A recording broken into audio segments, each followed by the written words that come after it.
बिस्मिल्लाहिर्रहमानिर्रहीम।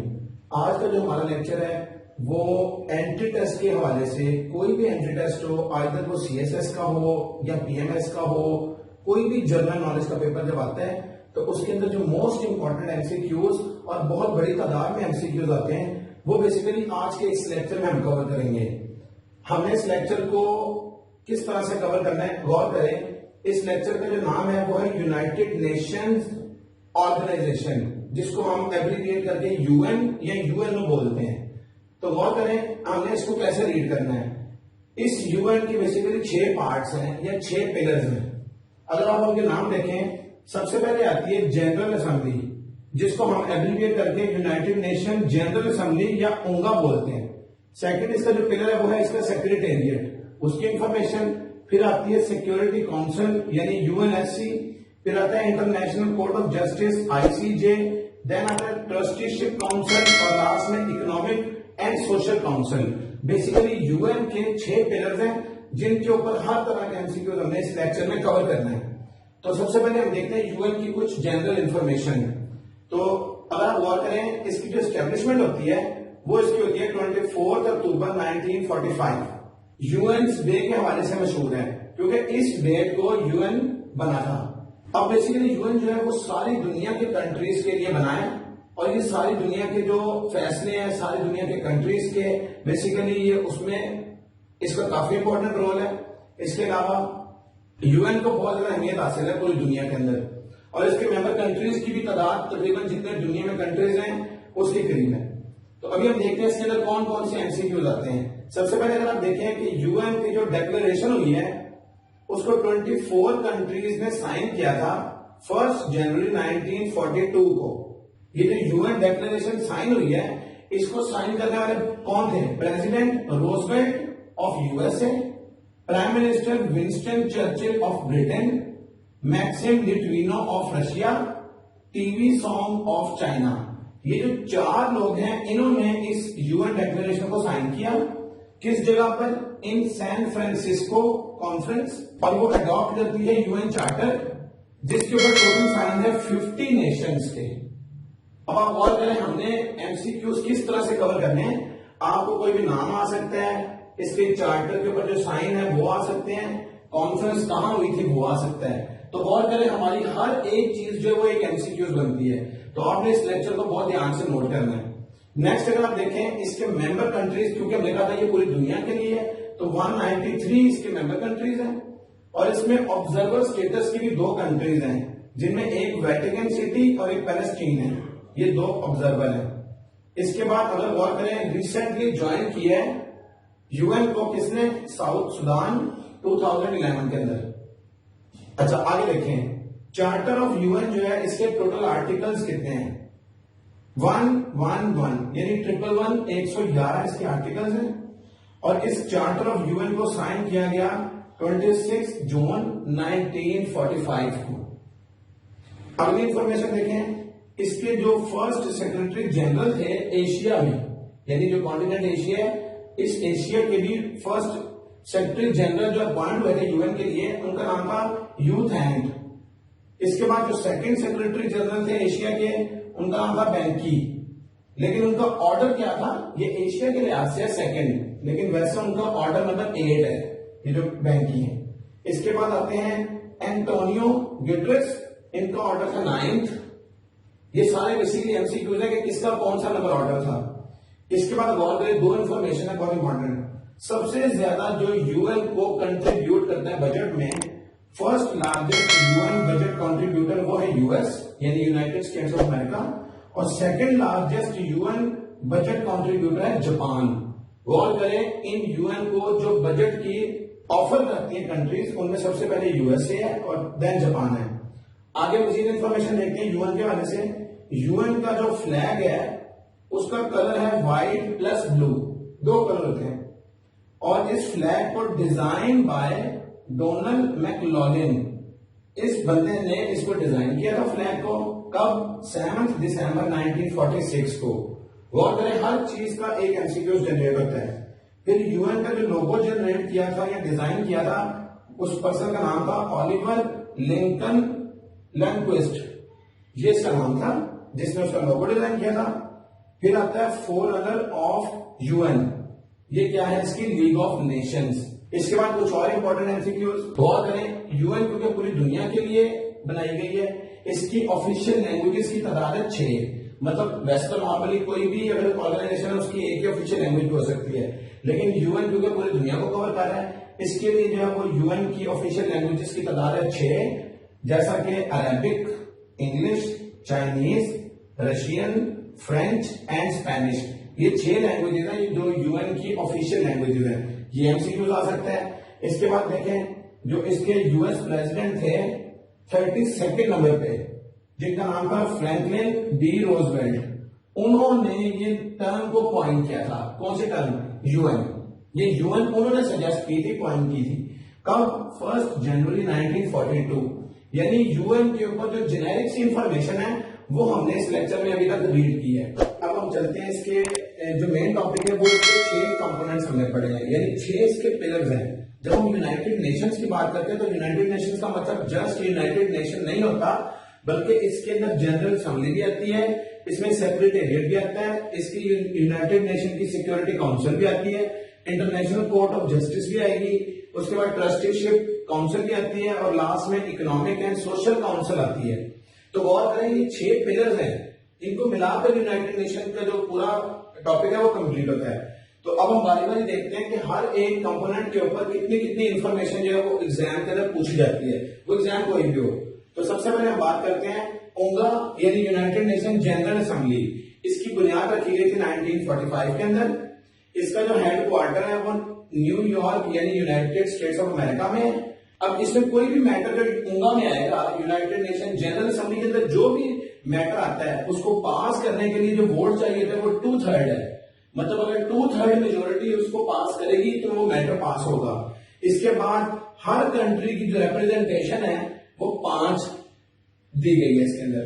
उसके बाद आता है जो यूनाइटेड नेशन की जनरल असेंबली है, इसकी जो मेंबरशिप है वो सस्पेंड कर सकता है कौन? United nation security council. ये इसकी मेंबरशिप को सस्पेंड कर सकता है विद द मेजोरिटी ऑफ 2/3, यानी अगर 2/3 अक्सरियत उसकी वोट करेगी तो उसकी मेंबरशिप, उस कंट्री की मेंबरशिप जो है वो सस्पेंडेड हो जाएगी। इसके बाद गौर करें, हर मेंबर स्टेट का जो वोट है वो एक है, मतलब अगर एक कंट्री है तो उसका एक ही वोट काउंट होगा। नेक्स्ट आता है अप्रूवल ऑफ यूएन बजट। ये बेसिकली ओंगा के अंदर ही पास होता है, यानी यूनाइटेड नेशन जनरल असेंबली के अंदर ही इसका बजट पास होता है, अप्रूव होता है। गौर करें, यूनिटी फॉर पीस रेजोल्यूशन जो है ये किस डेट को हुई थी? 3 मार्च 1950 को। ये ऑब्जेक्टिव देखें, कितनी ऑब्जेक्टिव्स आ रही हैं, ये आपने सारी याद रखनी है। इसके बाद आता है मिसाल के तौर पे अगर कोई स्पेशल इमरजेंसी सेशन बुलाना है तो उसके लिए क्या करना पड़ेगा? एक तो मेजोरिटी ऑफ ओंगा चाहिए, majority of general assembly, plus उसमें 9 अफर्मेटिव वोट्स भी चाहिए जनरल असेंबली के। ये दोनों जब होंगे तब हम स्पेशल इमरजेंसी सेशन को बुला सकते हैं। इसके बाद अब होता ही है कि अगर यूनाइटेड नेशन सिक्योरिटी काउंसिल अगर फेल हो जाते हैं किसी मैटर को डिसाइड करने में, तो फिर उसको डिसाइड कौन करेगा? General assembly. ये बात आपने याद रखनी है। इसके बाद गौर करें, अब हमारे पास हमने ऑर्गेनाइजेशन के अंदर पढ़ी थी, एक हमने पढ़ी थी यूएनसीएचआर और एक हमने पढ़ी थी यूएनएचआरसी। गौर करें, स्टार्ट में इसका नेम था यूएनसीएचआर। 15 मार्च 2006 को ये कन्वर्ट हो गई किसमें? यूएनएचआरसी। ये भी आपने याद रखना है। फिर गौर करें, हम जो जनरल असेंबली है यूनाइटेड नेशन की, इसको हम ये भी कह सकते हैं ये पार्लियामेंट है नेशंस की, जो पूरी दुनिया के नेशन है उनकी पार्लियामेंट है। अब गौर करें, पहला सेशन कॉल होता है 10 जनवरी 1946 को लंदन में, और अभी ये रिसेंट जो 75th सेशन हुआ था वो 2020 में हुआ था। और गौर करें, इसकी जो पहली सीट है ना वो इसकी आइसलैंड के पास थी। 76th सेशन यानी 75 के बाद आता है 76, ये 2021 में। हर साल ये सितंबर के अंदर इसका सेशन कॉल होता है। इसी तरह 2022 में भी आया होगा, 2023 में भी। तो इस तरीके से हर साल यूनाइटेड नेशन जनरल असेंबली का सेशन बुलाया जाता है। और इसमें जो सबसे पहले प्रेसिडेंट का नेम है वो है पॉल हेनरी स्पार्क। ये बेल्जियम के थे और ये प्रेसिडेंट किस डेट पर है? 16 जनवरी 1946 को। और प्रेसिडेंट की जो नॉर्मल टेन्योर है वो 1 ईयर की होती है। तो गौर करें, हमने यूनाइटेड नेशन जनरल असेंबली के लिए जितने पॉसिबल एमसीक्यूज थे वो सारे कवर कर लिए। अब हम देखते हैं इसका सेकंड पार्ट, वो इसका आता है सेक्रेटेरिएट पे। अब इसका सेक्रेटेरिएट कहां पर है, वो भी New York, United states of America में है। गौर करें, इस सेक्रेटेरिएट के लिए जो वर्किंग लैंग्वेज है वो इंग्लिश प्लस फ्रेंच, 2 लैंग्वेजेस है। वैसे टोटल 6 हैं, लेकिन सेक्रेटेरिएट के लिए 2 है। अब इसका काम क्या है सेक्रेटेरिएट का, यहां पर बेसिकली फंक्शन होते हैं day to day running of United Nation. United Nation की जो डे बाय डे रनिंग होती है ना अफेयर्स की, वो इसमें फंक्शन करती है। इसके बाद चीफ एडमिनिस्ट्रेटिव ऑफिसर कौन होता है इस सेक्रेटेरिएट के अंदर, उसको कहते हैं सेक्रेटरी जनरल। और इस सेक्रेटरी जनरल को जो अपॉइंट करते हैं वो United Nation General assembly plus United nation security council, ये दोनों अपॉइंट करते हैं सेक्रेटरी जनरल को। देन थर्ड कंपोनेंट इसका देखें, यूनाइटेड नेशन सिक्योरिटी काउंसिल में हमने क्या चीज पढ़नी है जो आ सकती है, इसमें आती है इसकी जो एस्टेब्लिशमेंट होती है वो 12 जनवरी 1946 को होती है, और इसका हेडक्वार्टर भी न्यूयॉर्क यानी यूनाइटेड स्टेट्स के अंदर पाया जाता है। इसका जो एस्टेब्लिशमेंट का आइडिया दिया था ना सिक्योरिटी काउंसिल का, वो न्यूयॉर्क की कॉन्फ्रेंस के अंदर ही दिया गया था इसका आइडिया। इसके टोटल मेंबर्स की तादाद जो अब है वो है 15, जिसमें से 5 परमानेंट मेंबर्स हैं, 10 नॉन परमानेंट मेंबर्स हैं। अब जो इसके 5 परमानेंट मेंबर्स हैं उनका नाम है चाइना, यूएसए, ब्रिटेन यानी यूके, रशिया और फ्रांस। ये 5 जो है ये परमानेंट मेंबर्स हैं, मतलब इनके पास होती है वीटो पावर। मतलब कोई भी अगर मैटर पेश होता है यूनाइटेड नेशन सिक्योरिटी काउंसिल में तो ये वीटो कर सकते हैं उसको, ये पावर है इन 5 कंट्रीज के पास। और इसके जो अब हैं वो 10 मेंबर्स हैं नॉन परमानेंट। और गौर करें, स्टार्ट में जब ये मेंबर्स थे इनकी तादाद थी 6, अब वो कन्वर्ट हो गए 10 में। तब 31 अगस्त 1965 को। और बेसिकली इनको इलेक्ट कौन करता है नॉन परमानेंट मेंबर्स को, ये यूनाइटेड नेशन जनरल असेंबली ही इनको इलेक्ट करती है। कितने साल के लिए, फॉर 2 इयर्स। और किस महीने में इसको इलेक्ट करती है, अक्टूबर के अंदर। तो ये हमारे पास इसके टोटल मेंबर्स की तादाद है 15। अब यूनाइटेड नेशन सिक्योरिटी काउंसिल क्या करती है, ये बेसिकली सेंड करती है एक annual report to United Nation General Assembly. General Assembly को हर साल एक रिपोर्ट सेंड करती है। प्रेसिडेंसी की जो है ना वो रोटेट होती है कंट्रीज के दरमियान अल्फाबेटिकली आफ्टर एवरी मंथ, यानी हर महीने के बाद प्रेसिडेंसी जो है ना वो अल्फाबेटिकली ट्रांसफर होती है दूसरे कंट्री के पास। मजीद देखें, यूनाइटेड नेशन सिक्योरिटी काउंसिल जो है बेसिकली इसको एम्पावर किया गया है कि ये आर्म फोर्सेस को भेज सकती है। किस काम के लिए, पीस एंड सिक्योरिटी। अगर किसी कंट्री में पीस और सिक्योरिटी का खर्चा है तो वहां पर ये यूनाइटेड नेशन सिक्योरिटी काउंसिल अपनी जो आर्म फोर्स है उनको सेंड कर सकती है।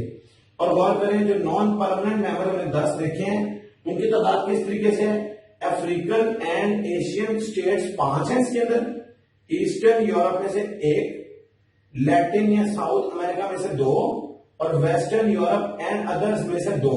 तो मिलाकर ये 10 मेंबर स्टेट्स बन जाती हैं जो नॉन परमानेंट है और 5 परमानेंट है। टोटल इसके 15 हमारे पास टोटल मेंबर है यूनाइटेड नेशन सिक्योरिटी काउंसिल में। तो गौर करें, हम हर कंपोनेंट के ऊपर जितने एमसीक्यूज जनरेट हो सकते हैं वो सारे स्टडी कर रहे हैं। तो आप इन सारी चीजों को ध्यान से नोट कीजिएगा और इनको सुनने से ही आपको याद हो जाएगा। इसके बाद हमारे पास चौथे नंबर पे आता है इंटरनेशनल कोर्ट ऑफ जस्टिस यानी आईसीजे। इसकी स्टैब्लिशमेंट होती है 26 जून 1945 को सैन फ्रांसिस्को के अंदर, और इसकी जो हेडक्वार्टर की लोकेशन है वो इसका कहां पर है, हेग यानी नीदरलैंड्स के अंदर। देन इसके बाद देखें 5 जजेस होते हैं आईसीजे, ये जो इंटरनेशनल कोर्ट ऑफ जस्टिस है इसके लिए 5 जजेस हैं जिनको अपॉइंट करते हैं कौन, यूनाइटेड नेशन जनरल असेंबली और सिक्योरिटी काउंसिल 3 सालों के लिए। इनके जो जजेस हैं वो 3 साल के लिए आते हैं। इसके बाद है इंटरनेशनल क्रिमिनल कोर्ट, इसको स्टैब्लिश किया गया था 11 अप्रैल 2002 को। इसके बाद जो इसमें टोटल जजेस की तादाद है वो 15 और कितने टर्म्स के लिए आते हैं, 9 इयर्स के लिए। इसके बाद है कैंडिडेट फॉर आईसीजे यानी जो इंटरनेशनल कोर्ट ऑफ जस्टिस है, ये नॉमिनेटेड नेशनल गवर्नमेंट, ये नेशनल गवर्नमेंट जो है वो नॉमिनेट करते हैं। इसके बाद permanent court of international justice जो है इसको स्टैब्लिश किया गया 1922 को। देन आता है permanent court of arbitration, arbitration basically सालिसी करने वाला। ये इसकी कोर्ट कब बनाई गई, बेसिकली ये आउटकम है किसकी, हेग कॉन्फ्रेंस 1907 में जो हुई थी उसकी, यानी इस कॉन्फ्रेंस के बाद इसकी बुनियाद रखी गई। इसके बाद आता है स्टैट्यूट्स ऑफ आईसीजे, बेसिकली ये drawn up by San Francisco conference 1945। गौर करें आप, हर चीज से एक ऑब्जेक्टिव इंक्लूडेड है। तो आपने ये स्टैट्यूट्स ऑफ आईसीजे है, ये सैन फ्रांसिस्को कॉन्फ्रेंस के बाद जो है ना ड्रॉन अप हुए थे। इसके बाद देखें charter of international criminal code, ये बेसिकली अडॉप्ट किया गया था रोम कॉन्फ्रेंस 1998 के बाद। इसके बाद अगर आर्टिकल 38 ऑफ आईसीजे बात करें तो बेसिकली ये डील करता है इंटरनेशनल लॉ को। इसी तरह यूगोस्लेविया ट्राइब्यूनल जो है ये भी हेग में पाया जाता है। लोकल बाय ट्रायल जो है ये कहां है, ये नीदरलैंड्स के अंदर है।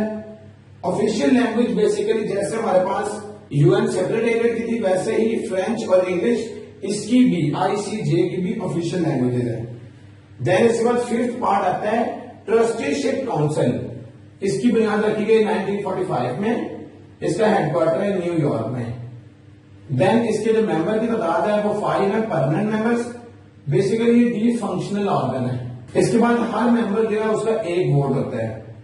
Under trusteeship system original trust territory थी वो थी मिनोनेशिया, टोटल टेरिटरीज 11 है। इसके बाद गौर करें अगर आर्टिकल 86 की, आर्टिकल 86 क्या बताता है, basic procedure to make trusteeship council member, यानी इसकी जो मेंबरशिप है उसके बारे में जो प्रोसीजर है वो कौन बताता है, आर्टिकल 86। इसी तरह यूनाइटेड नेशन की जो सिक्योरिटी काउंसिल है वो बेसिकली फंक्शन जो है ना वो परफॉर्म कर सकती है किसके, ट्रस्टीशिप आर्बिट्रेशन के। इसी तरह यूनाइटेड नेशन जनरल असेंबली क्या करती है, इसने बेसिकली टर्मिनेट किया था 1966 में south African mandate over Namibia, यानी नामीबिया पहले इसके कंट्रोल में था, बाद में इसको अलग कर दिया गया। किसने किया, यूनाइटेड नेशन की जनरल असेंबली ने, और तब 1966 में। इसी तरह यूनाइटेड नेशन की जनरल असेंबली जो है उसने 11 मेंबर काउंसिल भी बनाई थी, कब, 1967 में, फॉर साउथ वेस्ट अफ्रीका, इसके लिए। तो ट्रस्टीशिप काउंसिल के अंदर भी हमने देखा जितने पॉसिबल एमसीक्यूज थे वो हमने रीड आउट किए। और लास्ट जो यूएन का कंपोनेंट है या पार्ट है वो है इकोनॉमिक एंड सोशल काउंसिल, इसकी बुनियाद रखी जाती है 26 जून 1945, हेडक्वार्टर इसका न्यूयॉर्क। गौर करें यहां हेडक्वार्टर न्यूयॉर्क का है और एस्टेब्लिशमेंट की डेट 1945 और 46 है। तो गौर करें इनको याद रखना आसान है। इसमें होता क्या है, फर्स्ट रिस्ट्रक्चर्ड सब्सटेंटिव सेशन कब हुआ था, 27 जून से 31 जुलाई 1992 तक। इसके बाद इसकी जो मेंबरशिप थी वो 18 से बढ़ाकर 27 हुई थी। अमेंडमेंट करनी पड़ी थी आर्टिकल 61 में, जिससे ये 18 से 27 इसकी मेंबरशिप की थी। और ये कब एंटर इनटू फोर्स कब हुई, 31 अगस्त 1965। ठीक है। इसी तरह जो यूनाइटेड नेशन की जनरल असेंबली है ये मेंबर्स इलेक्ट करती है, टोटल कितना है 54, और इनकी जो ओवरलैपिंग पीरियड है 3 ईयर टर्म का ओवरलैपिंग पीरियड है। इसके बाद देखें 1 vote entitled for members of United nation economic and social council, उसका 1 वोट है हर मेंबर का। इसी तरह 5 रीजनल कमीशन बनाए गए थे जो कि इसके अंडर ही बनाए गए थे, United nation economic and social council के, और उनके नाम क्या थे, economic commission for Europe, economic commission for Asia and Pacific, economic commission for Africa, economic commission for Latin America, economic commission for Caribbean. ये 5 कमीशन थे जनरल, और इसकी जो प्रेसिडेंट की टर्म होती है वो 1 ईयर ही होती है। और सबसे पहले जो प्रेसिडेंट थे ना इकोनॉमिक एंड सोशल काउंसिल के, उनका नाम था आरकोट रामासामे मुदालियर, और ये इनका ताल्लुक इंडिया से था, तो सबसे पहले प्रेसिडेंट थे। अगर आप गौर करें ये जो लेक्चर है ये हमारा इंतहाई इंपॉर्टेंट लेक्चर है, काफी ज्यादा इंफॉर्मेटिव है, और इसमें हर एक बात के अंदर एक एमसीक्यूज छुपा हुआ है। अगर आप इस लेक्चर को रोक के सुनेंगे तो आप कुछ इन्फॉर्मेशन नोट भी कर सकते हैं। अगर कोई मसला है तो आप इसको कमेंट्स के अंदर पूछ सकते हैं। And thank you very much for giving your time.